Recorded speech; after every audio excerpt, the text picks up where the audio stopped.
What's up, guys? T-Croc here. Welcome to the vlog. This is basically going to be an overview of how the car sits right now and towards how the build's going to be going towards now. So this car is basically going to be a dedicated track car that's going to do HPDEs, which is like high performance driver education. Basically like classroom, they teach you how to race and how to follow lines. You have an instructor for like 2 classes, and then after that you're on your own, but they're still watching you from a bird's eye view and seeing how you perform. And then you climb the ranks. The highest you can go is HPDE 4, which is like if you want to be a driver instructor. HPDE 3 is when you're okay, you have progressed, you are safe to race and do time trials, time attack, and all that. I'm going through NASA. I just believe they're how should I say it, how they classify cars and how they categorize them is a lot more simpler than SCCA. Nothing wrong with SCCA, it's just I feel like NASA just suits me more.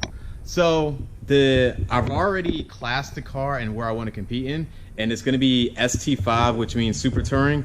There's no 30G eclipses that I know of that are in that class. Basically how they have the class is by power to weight ratio. So as I said in a few videos ago, like when I put the GTS motor back in, this is one of the reasons why. So you can't have too much weight going, and you can't have too much power to be an ST5.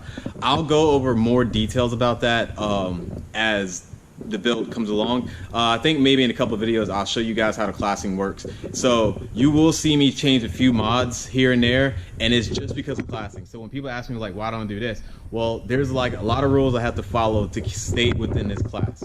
So let's go ahead and go over the build. Exterior wise, nothing's really changed as much. I did take the Wings West lip kit off for one reason. It was like almost 50 pounds total for that lip kit. So that I took that off for weight reductions. Right now I do have the OEM GT side skirts, which are over there. They're just off for the moment just because it's so much easier to jack up the car or to get a jack under the car. So yeah, that's one reason why that is gone. Trunk wise, nothing's really changed. Originally I bought this car. This car is a 2002, so it had the original GT motor in there. I did have a spoiler, but if you have a 3rd gen and you know when you look in your rearview mirror, like the spoiler kind of blocks your vision, and I didn't like that, so I took it off. These are night shaded taillights, nothing special about those. Those are actually the Euro crystal lights. I mean, you can get those off of eBay. That's really it. I mean, headlights are gutted for weight reasons. Those are smoked 03 taillights. Oh yeah, this is an 03 bumper. Like I said, I have an 02. I did the 03 bumper swap, and I will tell you why, and then I'll show you a little bit more details. The reason why I did it is because of those fog light holes. That's actually from our brake coolers, and when I take the bumper off, I'll show you guys like how the brake coolers work. The hoses are not attached right now, so I'll just show you guys like how the hose feeds. I do have the quick release bumpers. I had Zeus clips at first, but I feel like these are a lot cleaner, and all you have to do is just press the button and it pops right off.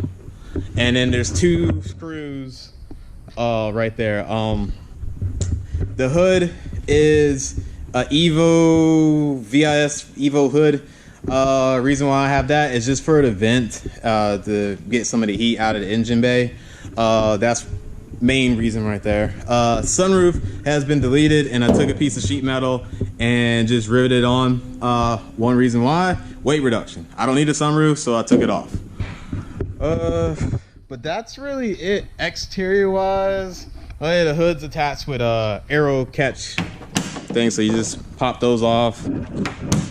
And I'm gonna open up the hood, and I guess, hold on one second. We'll go with the engine. We'll just start with engine mods now. So, nothing crazy. It's just straight up bolt-ons, and that's it. I'll start from the top to the bottom. This is not, it's like I said, this is a GTS motor. The reason why I wanted the GTS motor instead of the GT, it makes a little bit more power, and the cam's a little bit more aggressive, and it makes the highest peak horsepower.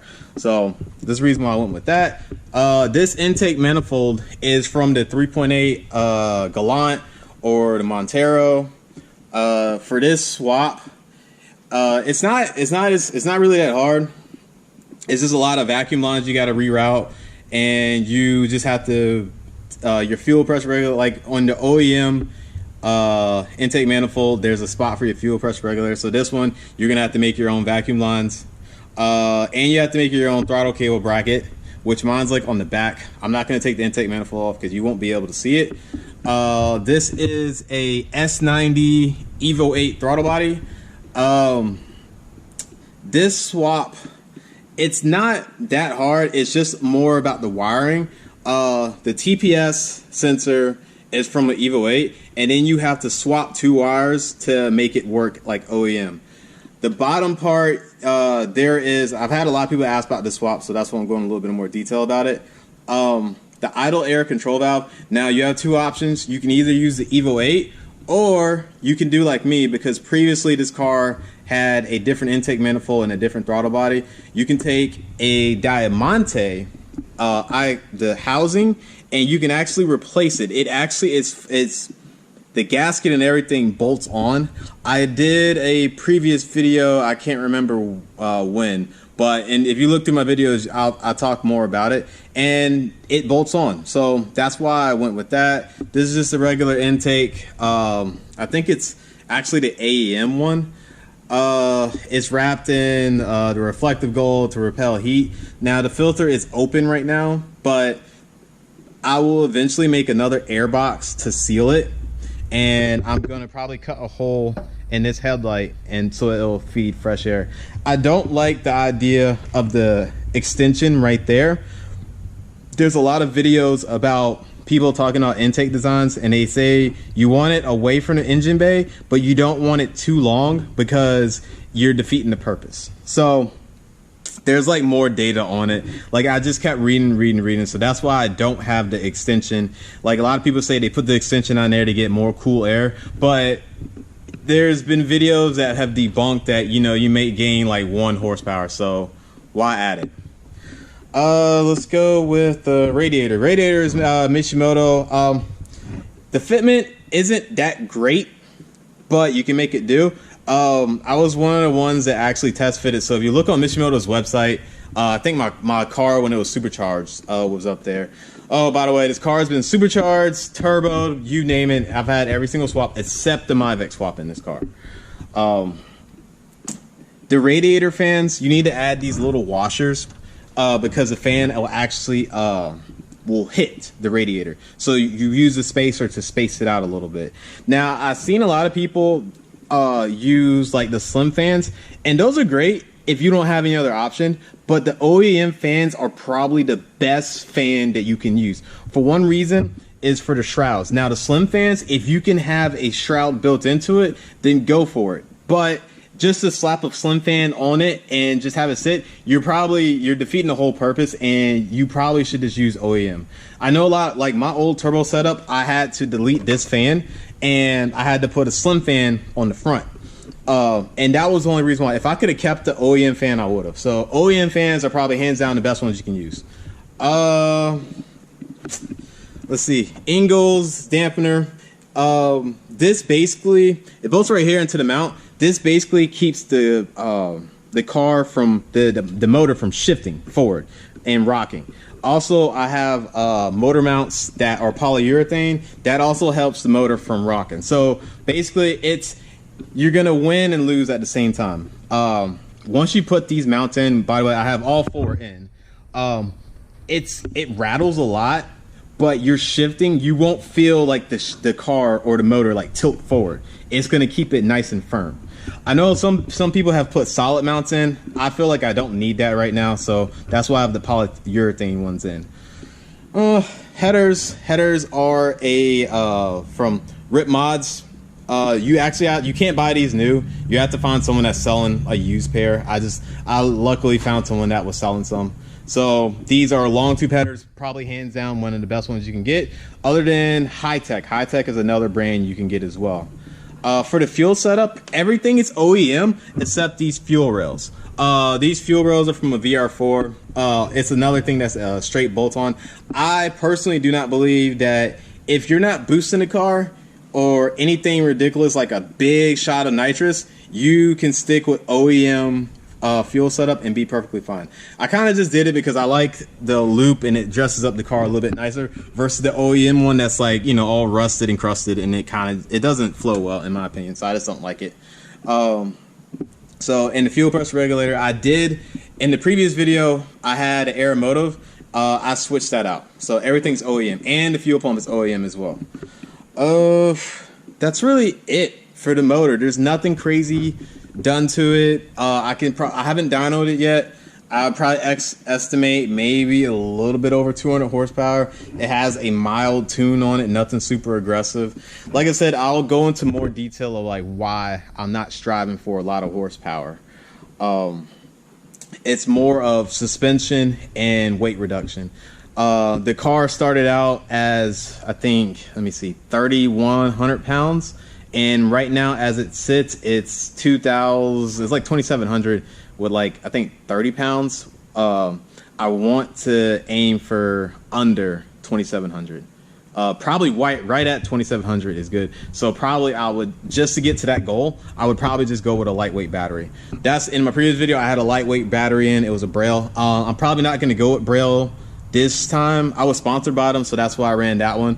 I have another battery in mind. I think it's called Anti-Gravity. It's just a lot of good reviews, and I feel like that's probably going to suit me a little bit better. So that's really it for engine mods. There is an exhaust. I have an NVIDIA exhaust, which I'm going to say 3-inch, but when you go to the website, it's a 2.75 diameter. The car sounds okay. It's super loud. Not my favorite, but it would just have to do. If I could, I would probably change out the can muffler, but that's just a future mod that I just don't have to do right now.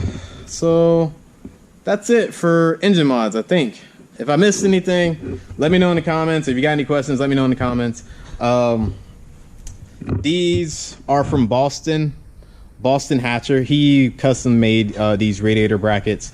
These are from Tearstone. I think Boston still has a few set of these, so if you guys did want some, Boston Hatcher, that's what you need to get a hold of. He has a black 3G all-wheel drive Eclipse. These caps are from Tearstone Performance. They don't make these anymore, so I was lucky to find someone that was parting out a car, and it's just something cosmetically that I really need to just clean them up, but I did them for cosmetics. For the trans is completely stock. It does have a Quaife LSD and a Spec 3 clutch.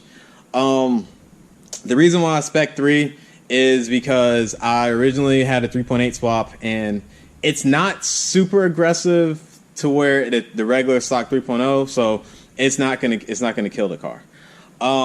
Not sure if you guys can see it, but that is a radium clutch fork. It keeps when you shift, the fork likes to shift back, so it keeps it from doing that.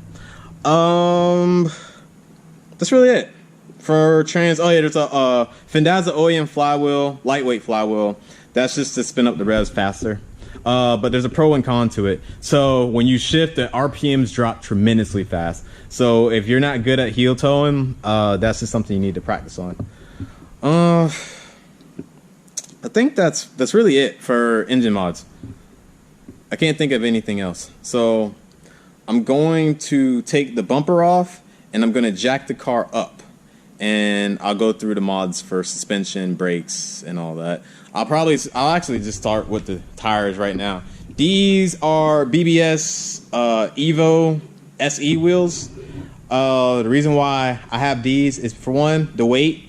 They're like 16 to 17 pounds.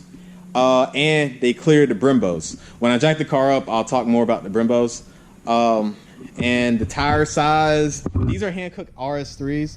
I love this tire, but I'm thinking I'm gonna try the BFG Rivals, because Grassroots Motorsports and a few other people did some research on them, and actually BFG Rivals have surpassed the RS3s. Not by much, but anything to get an edge on the competition, I'm gonna go for.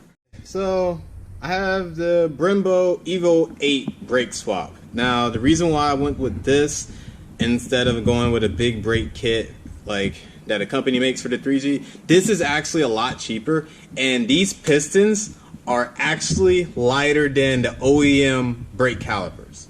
So it's a win-win. So EvoWeight Brembo swap is straight up bolt-on. All you have to do is get a set of calipers, and you have to get the OEM bolts. I wouldn't recommend going to like a Home Depot or any kind of hardware store and getting those bolts, because the thread pitch is really weird on the back. So when you bolt them down, so just go ahead and just order the OEM bolts and the OEM washers, and you have the Brembo brake swap. Just make sure you get wheels that can actually clear. These rotors are DBA T3, I believe. Brake pads are, I think these are Hawk HP Plus. I'm actually gonna go with a more aggressive pad, and later down the road, depending on how bad these rotors are, I want to go with a two-piece. It's a little bit lighter, but it's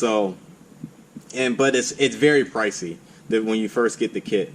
So that's just a future mod as well. Stainless steel brake lines, and the coilovers, those are BC RM coilovers, along with Ingalls camber bolts. This right here, white line EvoWeight tie rods. Now you have to order it as a kit, and then the ball joint bushing, which, hold on, let me sit the camera down for 1 second. That ball joint right there, it doesn't fit. It's a little bit smaller. So I don't know of a solution yet to actually make it work. So if I do find something, I'll let you guys know. Front sway bar is OEM, along with bushings. Like I said, I have bushings all over. I basically bought the master kit, and when I go to the rear, I'll show you a couple ones that are not in the master kit, but they actually do work. So BC coilovers with Swift springs. I'm probably going to be changing the spring rates a lot until I find something I like. For suspension like settings, right now I have a pretty not neutral but not super aggressive. So I have the toe is 0 all the way around, and the camber is -2.5 all the way around. I probably would go with a little bit more negative camber later on, but I want to see how the tires look when I get it out on track. And let's see if I can go around right here. That gold bar right there, that's just a white line. It's a custom. I forgot the length. I think it might be 70 millimeters or 60 millimeters. But if you just measure the distance between your sway bar and your coilovers, you can get a general idea of which one you want to go with. White line has a lot of universal stuff you can use. While we're under here, AC's been deleted, for weight purposes. So if you guys want to do that, I would recommend getting a OEM idler pulley from the timing belt. And it looks really close, but it doesn't rub at all. And I think the belt is 42.5. I think I could probably get away with just a 42 length belt, but it's just a very big stretch. I just thought of something else. You're not gonna be able to see it, but the clutch line is a braided line as well.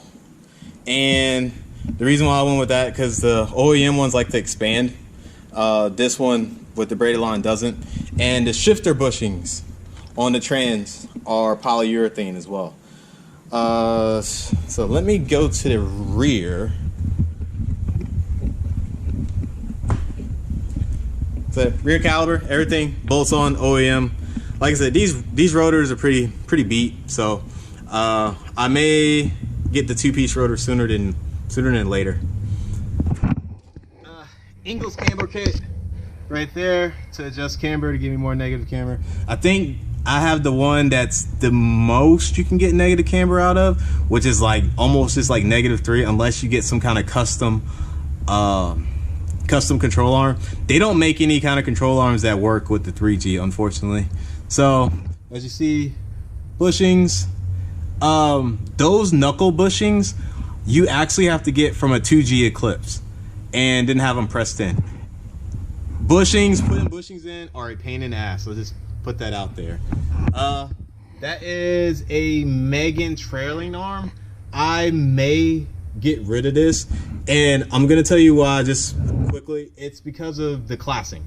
The classing for this, and the trailing arm really doesn't do much. I just used it because one, it has a spherical bushing right there, but when I was looking at classing, that spherical bushing bumps me up tremendously. So I may get rid of that because I want to put a front splitter and some aero on the car, and that means that I'll probably have to get an OEM control arm or trailing arm, but I can put a bushing in it, so that should work. This is a Megan Racing tie arm. This is another thing that may as well come out as well because of that spherical bushing right there. Like I said, it adds a lot of points to the classing, and I won't be able to have any aero on the car. That is a white line product as well, but that's actually from STI. I forgot what year. I think it's the 99 STI. It's before the Hawkeye, that one. But they fit and they're adjustable, along with, this is a Suspension Techniques rear sway bar. I think this is the only one that has 2 adjustable points. I don't know if you can see those points right there, but it has 2 adjustable points, and I have it on the most adjustable point right now. And come around, if you guys can see that red bar, that's a complex rear tie bar. That's another thing. It may come out, it may not. You're not gonna find that particular one. I think Megan Racing makes one, but not adjustable. Does it make a big difference? Not really. You're probably, the most bang for your buck is gonna be the rear sway bar. So that's really it for suspension. I think I covered everything. Like I said, if you guys got any questions, let me know down in the comments. But like I said, there's a lot of mods that I cannot do for classing reason, and I'll go over more details about it in other videos. Real quick, so 255 is probably the widest I can get on this car, and 17x8 is probably the widest wheel that will stay under the fender without sticking out. So I will say I did have to roll the rear fenders for the 255 to fit, and I rolled it pretty flat. The 3G, you can either cut it or roll it. I didn't have to do like any kind of crazy pull or anything like that, unless you guys like slam the car, which I don't recommend if you're going to track it. Actually, let me talk about that as well, because there's a big debate about that. I don't believe in slamming the car. I think my car is probably like a 2-finger, almost 2.5-finger gap, and that's probably as low as I will get the car. The reason why is, let me set the camera down real quick. You guys can face me. The reason why that I don't want to slam the car is because in the past I've had a lot of broken axles, and I didn't know why. And so after doing a couple of chump car sessions, and we actually had a custom 1500 drive shaft axle, when you slam the car and it's like this, you put so much stress on that joint, that's why it breaks. So that's why I don't believe in slamming the car. Now that I talked about the suspension and camber and all that crap, I did forget to mention the brake cooler. So I'm gonna set this light. All right, you see that metal piece right there? That's actually attached to the brake caliper, and it's right to the rotor. So imagine that, and then it has a tube connected to it, and it goes all the way right here.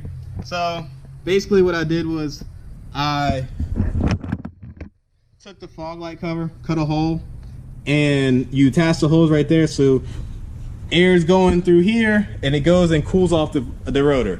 So that's going to prevent the rotor from heating up so much and brake fade and all that. I've already tried it and it works tremendously. So that's really it for brake mods, car, and the suspension and all that. So like I said, let me drop the car down real quick and then we'll go to the inside. Inside the car, basically everything has been deleted. E-brake's been deleted. Sound deadener's been out. All the interior from front to rear, interior panels, all that's been deleted. It's really not that wasn't that heavy, but whatever I could do to get to the weight I wanted, I removed it. There's actually a little bit more wiring that I want to delete out of the car that it's basically not, it's just sitting there. It's not doing anything. It's in the way, so I'm gonna delete it. Roll cage was designed by me and my friend. He is a welder and basically he has done a couple of roll cages, so he did mine. It's basically a 6-point with door bars, gussets, front, I mean that's rear and front. Roll cage was, I think I added probably about 150 pounds. I built the roll cage for, it had interior panels, so the door bar kind of curves in a little bit. But I ended up deleting the interior panels. So if I wanted, I would probably build the cage to go into the door more, just for extra protection. I do have the OEM door bars in there, and those will stay for safety reasons. So that's really it. Sparco Sprint 5 racing seat. I do plan on taking this out and getting a better seat with the halo in it. It's just for one, this seat is worn out, but for what I need to do it for HPDE, it will pass. So that's the reason why I have that. It has custom seat brackets. Originally I had Evo 8 seats in here, and the reason why I swapped those out is because they sat a little bit higher and the angle for the mount was not very good. So it sat actually way higher, and you don't want an angle like that because if you ever get into an accident, it's gonna crush your spine. So since we're talking about harnesses, this is a 5-point Crow harness. I probably will upgrade to a 6-point. Only reason why is because this submarine belt is 1-strapped and the 6-point is 2-strap. And this is, I'm just gonna be straight honest with you. It tugs on your damn balls and it's uncomfortable. So think about if you ever get into a wreck and this tugs on your balls, it's gonna hurt. You can probably have a bruise. So with the 6-point, it actually, instead of going in the middle, it kind of branches out. So it rests like kind of like on your inner thigh. So that's one reason why I want to upgrade to that. This is, I think it's a knockoff Momo steering wheel. I actually did a little bit of research on it, and you know, guys swear up and down by this. I actually went through like 3 or 4 steering wheels. Some were too small, they felt like go-karts, and I wanted something a little bit wider, so I went with this. I probably, if this gets worn out, I probably would go with the actual OEM Momo steering wheel. It's with a Energy quick release short hub. The reason why I went with the short hub is because I didn't want the steering wheel way out here, and the short hub, the mini one, it shrinks it by like a ½ inch. So when I sit with it, my arm is kind of bent a little bit, but not like in my chest. I'll talk about the B&M shifter. That's a short shifter. The knob's counterweight. I kind of want a knob that sticks up a little bit higher, just for a little bit easier for throw, because I'm kind of reaching down right now, and I feel like I could be quicker if my hand was like right here. I have to reach down. I'd rather have it right here and just like reach over and be able to shift. But for now, I mean, I've been driving with this for years and it's pretty comfortable. I just want something a little bit different. So a counterweight knob that sticks up a little bit higher. Dash completely gone. if you have a 3G, you know the dash is cracked, and the reason why the dash is completely gone is because it was cracked beyond repair. I may do a flat dash just to kind of cover, because I don't like how wiring right here is kind of exposed. So let's say if it's raining or something like that, I don't want water hitting any of this stuff. So I may put like something to block it or something like that. But right now, this is how it's gonna sit. That's the Z-Tronics gauge. Right now, it's just basically a wideband. It has EGT as well. The reason why I have EGT is just to monitor the output of the engine. You can also tell if you're running too much timing, because your EGTs will start to skyrocket. So it's a good indicator. It also reads boost, but of course right now the car is not boosted. I've had this when I was boosting the car, so it just stayed. Right now the boost gauge is just basically my vacuum gauge. That right there is a SPA Technique. They were made in the UK, and the reason why I went with this gauge is because it had an oil pressure and water. Usually you have to buy them all separate, and I don't like being able to just, I have to look at every gauge. I want to look in one spot to spot check things and keep driving. So to have 4 things right here on the LCD screen and then have 2 things right there, it's easy to, when I'm racing, to look down and then keep going. It has alarms and all that other good stuff that I can program if like the temperature or pressure gets too low or too high. But that's basically it. Everything else is basically deleted or OEM. That's just freaking rat's nest right there. It's just sitting there for the moment. I'm probably gonna clean it up. I like kind of looped it and just zip tied it so it doesn't, you know, slide anywhere. But that's really it for interior. I plan on adding maybe, it's all, I got roll bar padding as well. That's actually basically a requirement. Now this isn't that crazy noodle foam stuff you see a lot of. I call them the trendy cars, or you know, track battle stance cars. They have like the noodle foam color stuff. This is approved high density stuff. Basically if you hit this, it hurts. This stuff is pretty solid, but you need to cover, basically the rule says anything that's near the driver. So my head right here, I just covered the passenger side just because when I have passengers, I want to protect my passengers. But that's really it for the roll cage and interior. Like I said, it's pretty much just gutted. I just took out everything possible. So that's it. So that's it, guys. Like I said, overview of the car, of how it sits. Throughout this new year, I'm going to basically, when I do a video, I'm probably going to go into more detail about the ST class and just HPDs in general as I do them. I won't be racing ST like from the get-go because I have to do HPDs, but in my theory, I was like, okay, I want the car to be like I was actually racing in the ST class. That way, when I go to ST, like, I don't have to make these changes and then have to get, you know, accommodated for the car again. So if I have it set up from the get-go, like once I start racing, I already know the car. So the weight and suspension is what I'm going to be going through this year.